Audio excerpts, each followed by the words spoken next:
Wah sahabat, sangat inspiratif sekali ya untuk cerita-cerita mengenai tentang Lamusta ini, termasuk juga terkait dengan bantuan-bantuan untuk para mustahiknya. Mengenai tentang bantuan mustahik, Pak. Ya. Dari Lamusta sendiri, untuk tim yang terlibat untuk penyaluran Lamusta sendiri ada berapa banyak dan tersebar di mana aja kira-kira?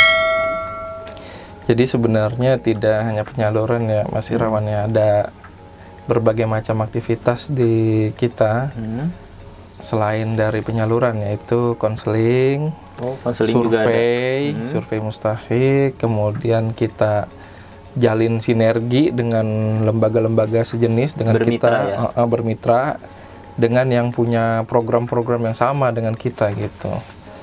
Jadi memang aktivitasnya sangat banyak juga di kita itu gitu. Tapi kita juga dibantu nih Mas Irawan oleh para relawan. Para relawan kita itu tersebar juga di luar Jabodetabek, kayak misalnya ada di Tasik, ada di Bandung, ada juga di Grobogan, Jawa Tengah, ada di Demak, seperti itu. Namun kita juga kalau misalnya ada permohonan misalnya dari luar Jabodetabek, karena kan kita aktivitasnya di Jabodetabek ya Mas Irawan, khususnya di Tangerang Selatan. Jadi kita biasa minta bantuan relawan kita yang ada di daerah atau di cabang-cabang Dompet Duafa seperti itu. Dan kita juga melakukan tuh aktivitas pengembangan program. Memang tidak hanya Lamusta, ada program lain juga, tapi kita juga melakukan pengembangan di wilayah-wilayah cabang-cabang DD gitu. Nah, untuk aktivitas survei dan konseling, Pak, itu rutin dilakukan oleh Lamusta dan bagaimana gitu? Maksudnya survei itu dilakukan dan konseling itu dilakukan? Kalau survei memang aktivitas utama kita, Mas. Aktivitas utama kita survei. Jadi spesialisasi kita apa?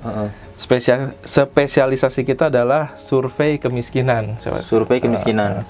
Nah, di situ ada indikator-indikator ya, ada indikator perilaku, ada indikator rumah tangga, kemudian ada indikator mortalitas, terus patologis, kemudian indeks wilayah, seperti itu hal-hal standar yang ada di survei-survei sosial gitu lah ya.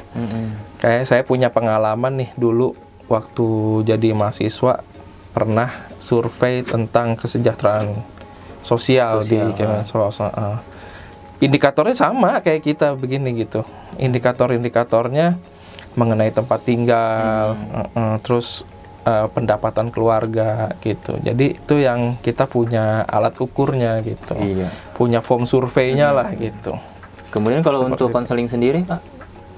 Konseling artinya kita menerima tamu. Jadi tamu itu datang, tapi bukan konselor pada ini ya Mas ya, pada profesi yang benar-benar dia itu seorang psikolog, bukan. Kita itu konselor, sebutan konselor adalah orang yang semacam tugasnya menggali potensi, menggali permasalahannya dia, kemudian kita berusaha untuk menawarkan solusi apa yang bisa kita sampaikan lah kepada orang-orang yang hadir gitu di kantor kita gitu.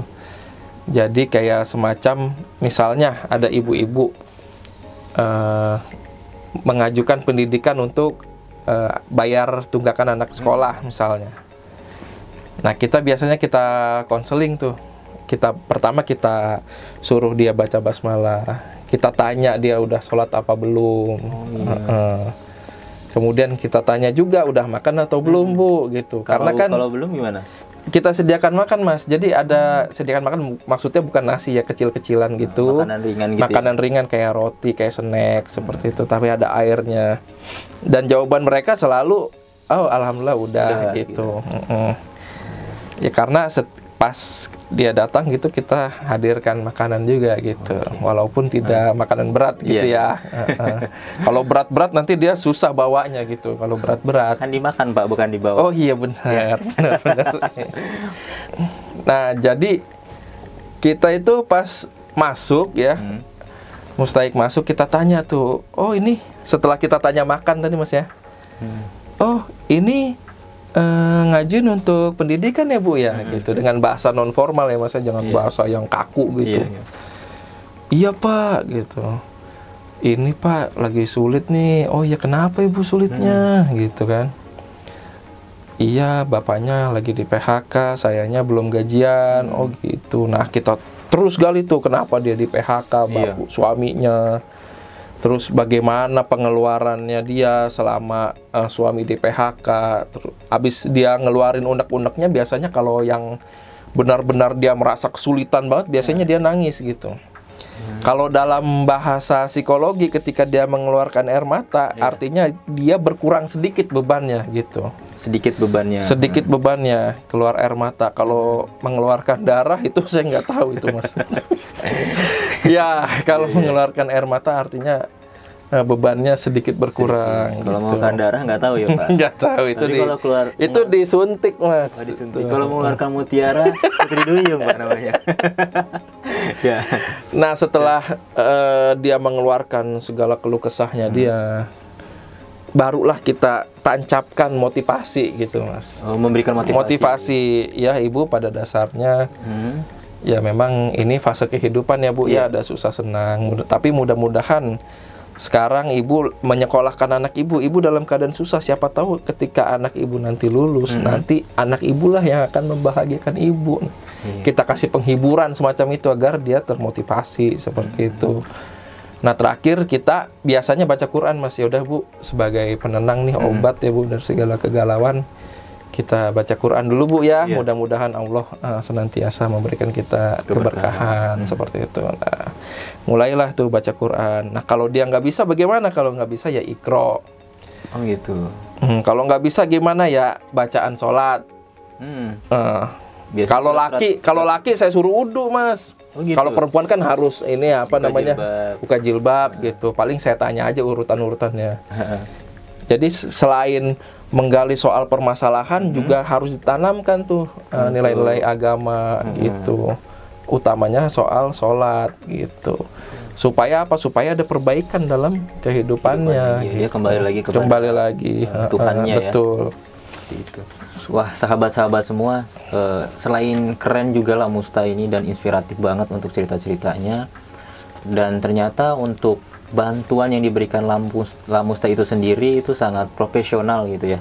Karena melalui banyak proses asesmen, kemudian juga tadi setelah asesmen kemudian disaring kembali oleh tim yang ada di kantor ya. Kemudian diperiksa kembali dan kemudian baru di ACC seperti itu. Nah, untuk kedepannya untuk Lamusta itu sendiri kira-kira akan ada apa yang akan dilakukan? Jadi Lamusta itu menghadirkan banyak program Mas. Misalnya orang yang mengeluh sakit dari daerah, misalnya dari daerah dapat rujukan di Jakarta misalnya. Nah itu sering tuh banyak orang yang datang begitu, keluhannya juga sama. Akhirnya kita menghadirkan program namanya Shelter Sehati. Shelter Sehati. Jadi tempat penampungan bagi orang-orang yang berasal dari luar Jabodetabek yang berobat di RSCM. Nah kita tampung di situ meskipun nggak semua ya Mas ya gitu. Kemudian ada lagi program Bina Rohani Pasien. Jadi ada yang sakit gitu ya, butuh untuk bimbingan kerohanian gitu. Nah kita hadirkan program BRP. Kedepannya akan banyak Mas terkait dengan ya kebutuhan dasar manusia gitu. Banyaklah yang bisa dieksplor dari Lamusta itu sendiri. Baru-baru ini belum lama kita menghadirkan program dapur keliling. Oh, gitu. Itu tahun 2018 itu yang terbaru dari kita gitu. Luar biasa sekali ya, ternyata Lamusta ini banyak banget bersinergi dengan program-program lainnya ya Pak. Alhamdulillah. Alhamdulillah. Nah untuk harapannya dari Lamusta itu sendiri apa Pak? Kalau dari saya sih sederhananya kita bisa dapat membantu masyarakat yang lebih luas lagi. Kalau bisa kita melebarkan sayap kita ke wilayah-wilayah yang masuk kategori kota termiskin menurut BPS gitu ya. Jadi kita bisa menyasar ke situ. Tapi tentu saja dengan core activity kita itu yang bersifat pelayanan, pemenuhan kebutuhan dasar seperti itu. Karena yang saya pelajari itu dari misalnya kebijakan pemerintah ya, terkait dengan waktu yang terakhir tuh BLT BBM gitu ya. Ternyata punya dampak juga peningkatan kualitas hidupnya, meskipun sifatnya temporer ya, tapi itu kan sangat membantu gitu. Nah, untuk sahabat-sahabat semua nih yang ada di rumah, Pak, kira-kira kalau misalkan mau terlibat ataupun ikut menjadi relawan dari Lamusta itu sendiri, ada nggak persyaratannya? Atau boleh nih join-join aja atau gabung-gabung aja gitu? Ya, nanti biasanya kita open, Mas. Open rekrutmennya untuk jadi relawan di kita. Yang penting syaratnya dia itu punya aktivitas di masyarakat, punya kemampuan komunikasi. Karena kalau tidak punya kemampuan komunikasi kan bingung mau menyampaikan informasi program kita seperti apa nantinya. Takutnya nggak ini kan, missing link takutnya gitu. Takutnya juga masih miskomunikasi informasi yang memang harus disalurkan tapi ternyata tidak bisa sampai. Nanti kita buka tuh Mas open recruitment gitu. Tapi diutamakan yang masih muda-muda nih karena energik. Gitu. Masih muda-muda nih, anak-anak muda, sahabat-sahabat semua. Yuk.